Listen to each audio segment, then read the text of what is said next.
here we go. It's always fun to watch a video.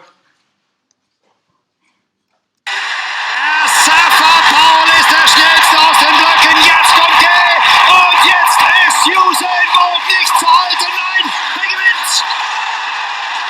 9,58 Weltrekord. Ein Wahnsinn. What do you notice in the picture? Blurry. All motion is blurry. So what does that tell us about what are we seeing here? Are we seeing an exact moment in time? No. We're seeing a little interval of time, right? A moment. We're seeing a moment where his distance changes a little bit. So we're actually, it's like a little change in time and a little change in distance. Okay? All motion is blurry. So let's, I hope you can read that in the back. Can you read? You can read that in the back, can't you? Okay, so pause that.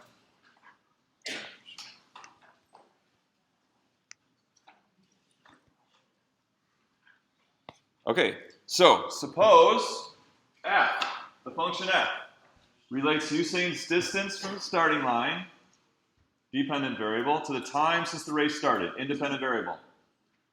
We kind of want to investigate what's Usain's running speed at 1 second after the start of the race.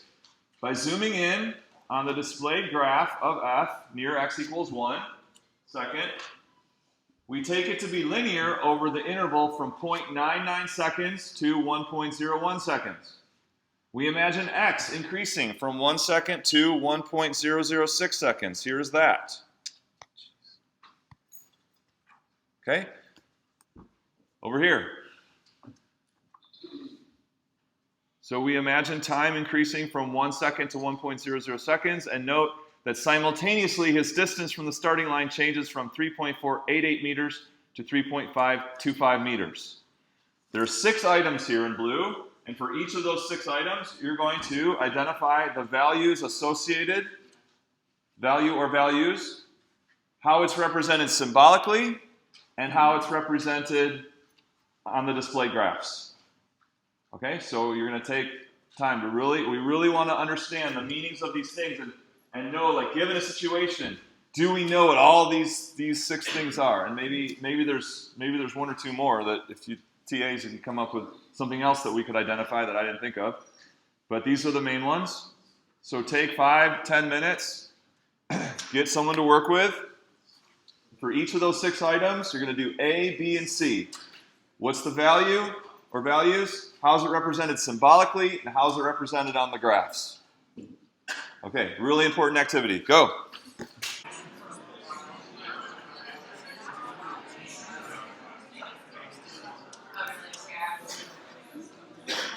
Okay, so hopefully the value of the independent variable should be pretty straightforward. What is the value of the independent variable?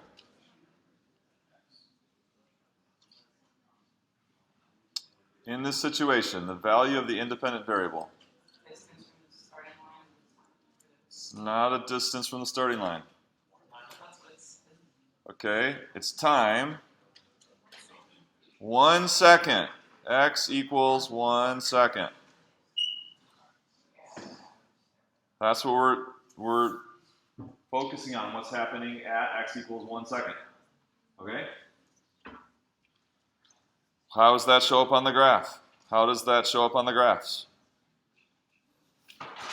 What do we look at the graphs that represents the value of the independent variable? Horizontal axis, right? So here's right there. Also right here.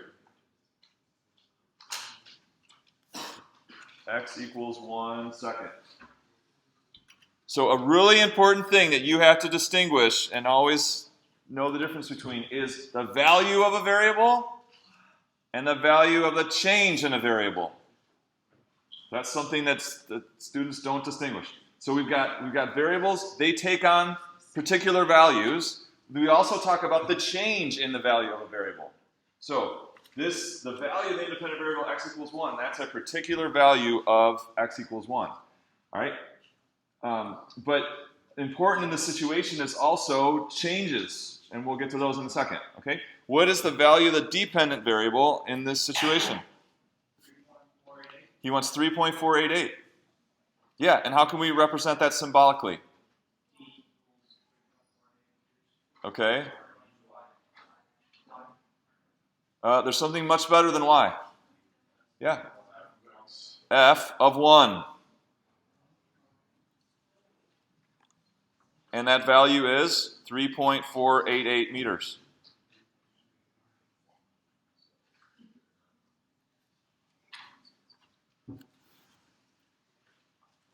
Function notation is going to be super important for us, okay? When things get complicated, formulas start getting longer, we're going to need and rely on function notation to represent values of dependent variables for us. So get used to that and make that your common language. So if you didn't come up with F of 1, so we got to get in the mode of using and being very familiar with and comfortable with function notation. F of 1 is 3.488 meters.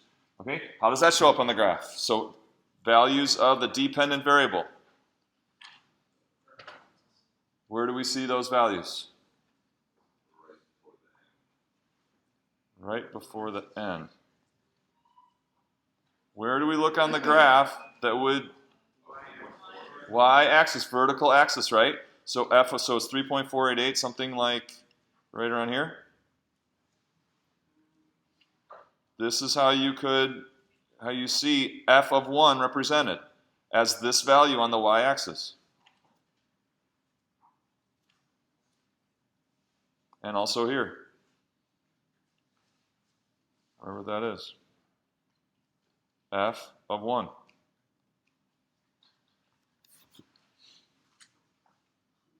Okay, the differential in x. What is let's go with,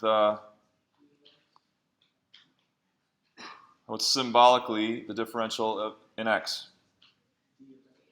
Okay, so it's not d of x. That's function language. D of x would mean the function name is d and the input is x.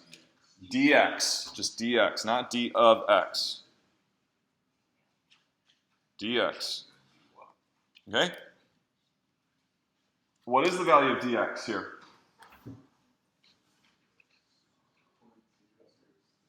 Someone said 0.006. Agree with that? That's exactly what it is, 0.006. It's the little change in x that we're considering.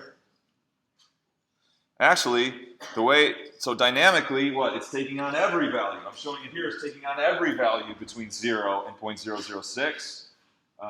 But if you just want to look at the, from 1 to 1.006, that represents the dx of 0.006. But I'm actually showing it as taking on all the values between 0 and 0.006, which is important because it's a variable. dx is a variable. Okay? How is it shown on the graph? So, do we see dx over here? Yeah, so you see this kind of like scratch, right? Where do we see dx over here?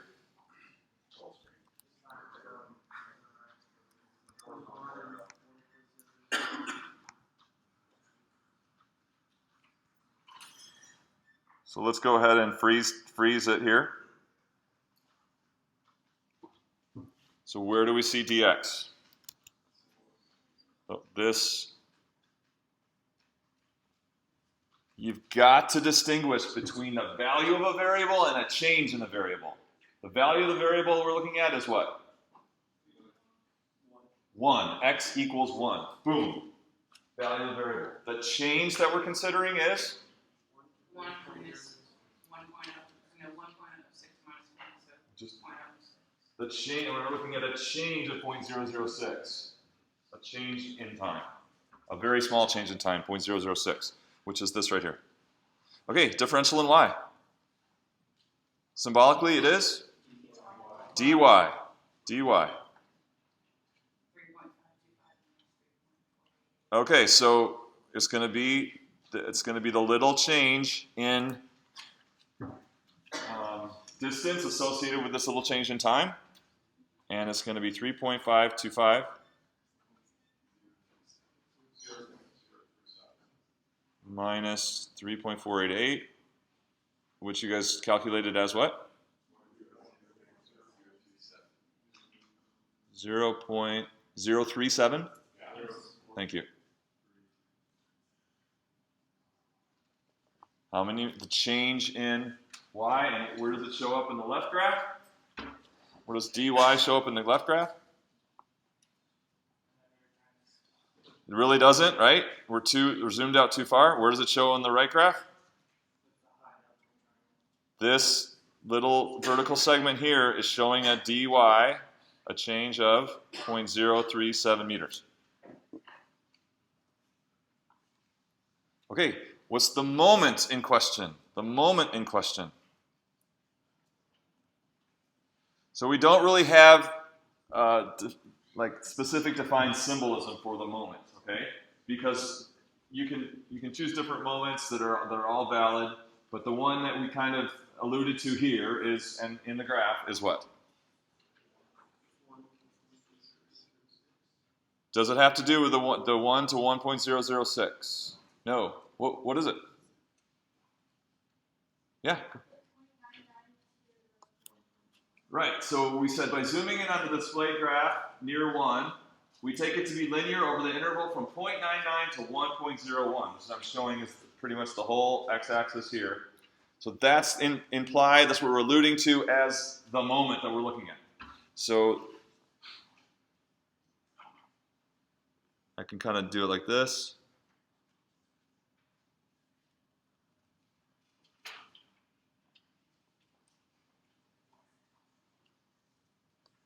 Okay, and we could write it this way. We could write it like from 0, like as an interval, 0.99 to 1.01.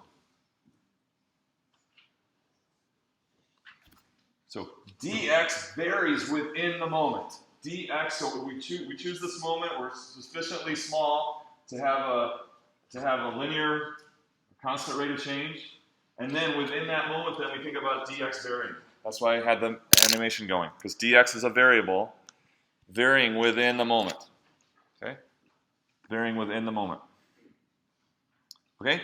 What about the rate of change at this moment? Or in other words, his speed. His speed at the moment when x equals 1. 6.166.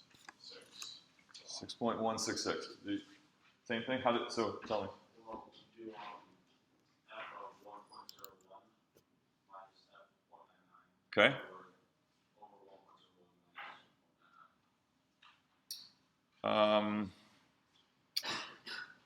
It would work, but not what I had in mind. So let's do symbolically. Symbolically, how do you compute the rate of change at the moment?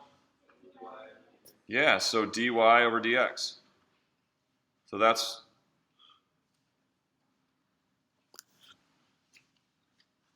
if it's linear the whole way, we can take any change in x and any change in y within the moment, and it's going to give us the same rate of change.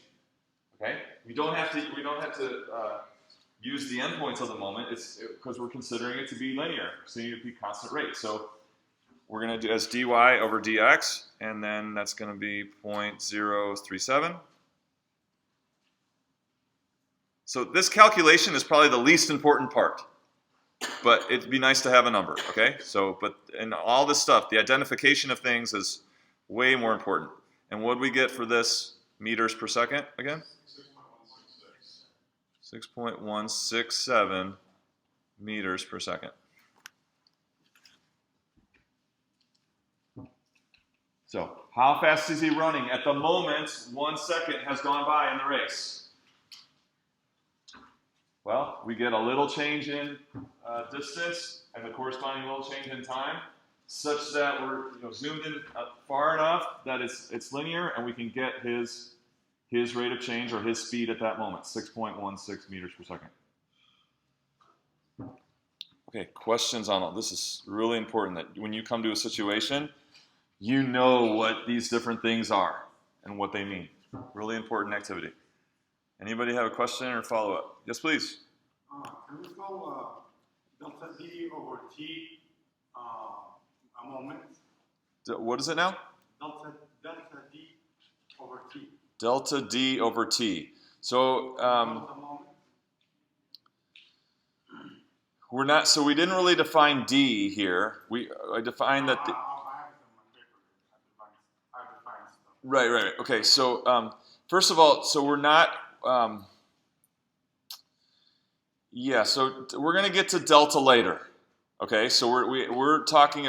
All our changes now are little changes, and we're going to use dx and dy, and then we're going to incorporate delta later on. So I just want to hold off kind of answering that question. Okay. Any other? Yeah. This might be a dumb question, but I mean, look, when someone, like in a real world situation, when you have someone running a race, Okay. but, you know, they don't run at the same speed all the time. You know, you build up to it. Well, So yeah. how is this linear? Like, how is it linear? It seems like it should be, like, that doesn't make sense. Okay. So yeah, this is the whole premise. Someone want to answer that? Yes, sir. It's linear at one specific set of time for about 1 second after you start the race. It's linear. If you zoom in on the left graph, you get the right graph. So look at your that's scale. The right one is wrong. The zoomed in version of that. See, look at the scale here. Where's is it saying from 0.99 seconds to 1.01 seconds? You see? So basically, like, that's just the moment. That's the moment. 0.9. It's such a small amount of time that we consider his speed to be essentially constant in that very, very small amount of time over that moment.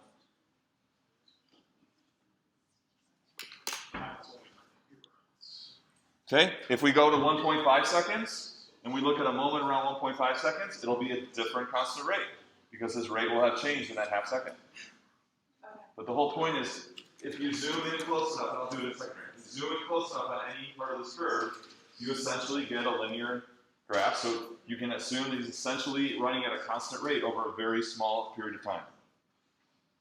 Do you buy that? Like the next moment would be, for example, you know, say he sped up. Like in the next He is speeding up.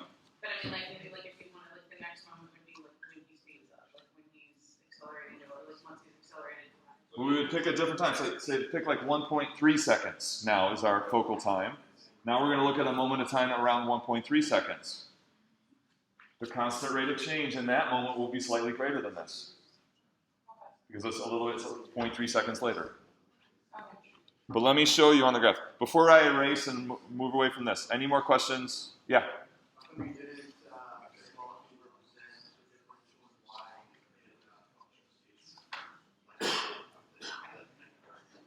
in y Sure, I could have, right? This would be what? F of, yeah, this is a good point. He says, what about using function notation to represent dy? Absolutely. This would be f of 1.006, and this would be f of 1. So yes, absolutely. dy is, I'll write it down here. That's a good point. F of 1.006 minus f of 1. I like it. Could you also bring that as like d of x? You can write this as, yes, we will use df. That's right. So df also would mean the same thing as dy. Yep. df and dy would be synonymous in this situation.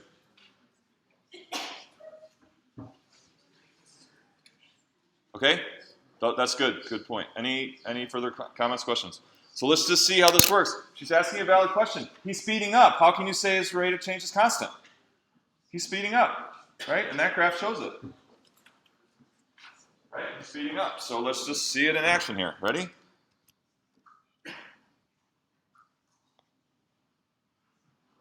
Where is it? So we need y equals f of x from 0 to 10.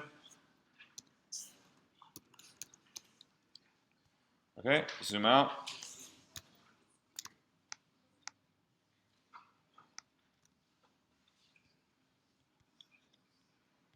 Zoom back in once. Beautiful. Okay, yeah, he's speeding up at the beginning, right? So, but if we come in here, shift, click, drag, shift, click, drag. Okay? So, speeding up or staying at a constant rate? Speeding up. This is for you. This is for you. Speeding up or staying at a constant rate? Speeding up. Speeding up or staying at a constant rate?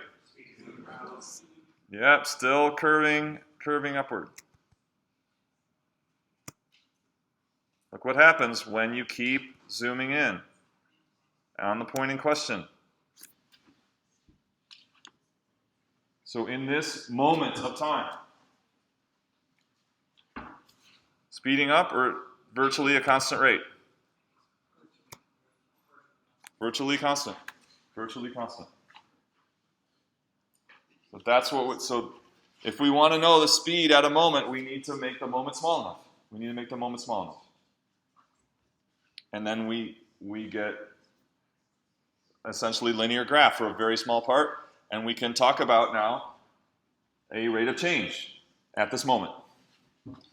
Okay, so let's look at, so in those, I want to look at the blur problem. That's what I want to look at. And apply all this stuff that we're talking about.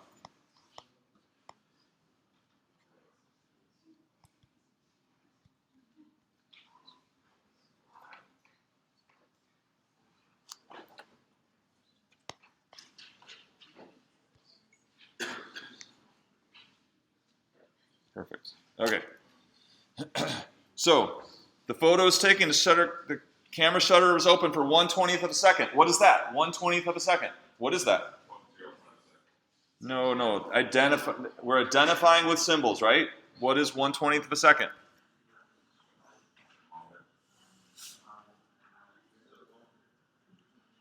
Okay, so it could be either the moment or dt. So we're gonna just call it dt. So in this case, we're saying they're the same. dt could vary from 0 to 1/20th of a second, but we'll call it 1/20th of a second. Okay? And you should have found that the distance traveled in that little amount of time was, anybody remember? 0.06? 0.6 meters? We'll go with 0.6, okay? So everyone's gonna get something different because it's based on estimation by measuring on the screen. But is this in the ballpark? Okay, cool. So in this last problem here, it says sketch the graph of the car's distance traveled in kilometers with respect to time and traveled. So I'm gonna just sketch a graph here. And what is my x-axis quantity, and what is my vertical axis quantity?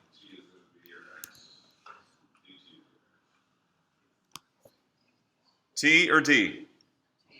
T. And this is D.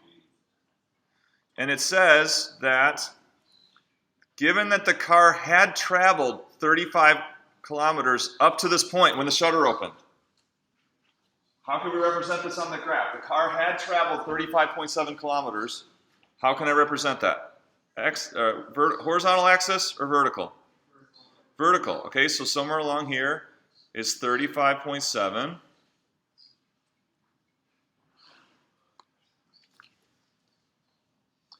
And there was, you could say time equals 0 is at the shutter, but I think, to me, it makes more sense to think of time equals 0 when the car started traveling. So this 35.7 kilometers occurred at some point in time after the car started moving. And so I'm going to call that T naught. Is it a parameter or a variable? T naught. Parameter or variable? It's a parameter. It's a set value of time when the car has reached 35.7 kilometers. It's not variable, but we don't know what it is, so we use a letter to represent this constant quantity. Okay? And so then that gives us a correspondence point.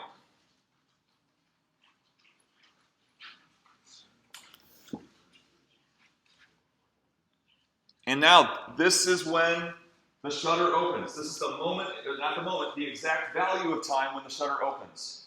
And then we have a change in time when the shutter is open, which is, how long? 1/20th of a second. And so then what is the new, when does, what exact value does the shutter close? It's going to be 1/20th of a second later, so this will be T naught plus 1/20th.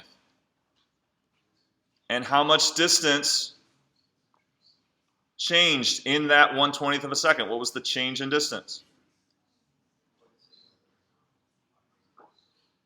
0.6 meters? Is that right? Okay, so then what's the new total distance traveled? 36.3. So that's another correspondence point. T naught plus 120 and 36.3.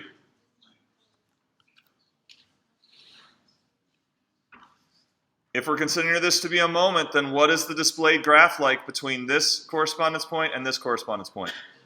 Linear. It's my best linear today.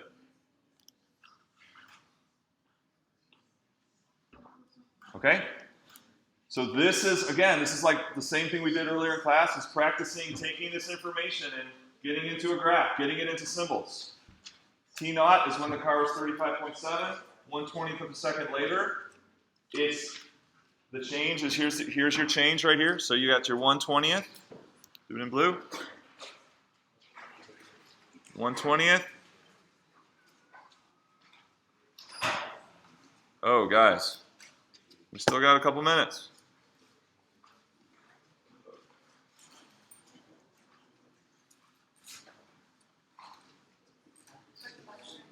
Okay, please, you guys, please, we're not done. Get a partner and talk about what was the big idea for you today, or what was the most important point or 2 points. Go.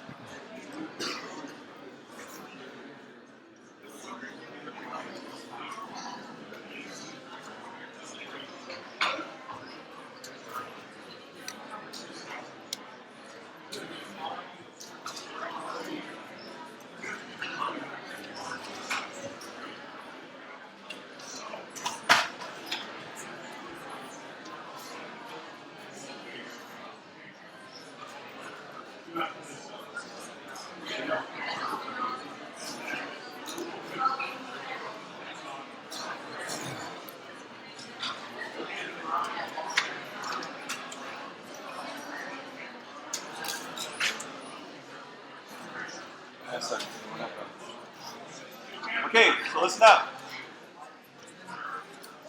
So for me, what I want you guys to improve in this is the difference between the value of a variable and a change in the variable. Hopefully that got better today. You need to distinguish between the value of a variable and the change in the variable. T naught is the value of time. 1/20th dt is a change in the amount of time. Got to distinguish between those.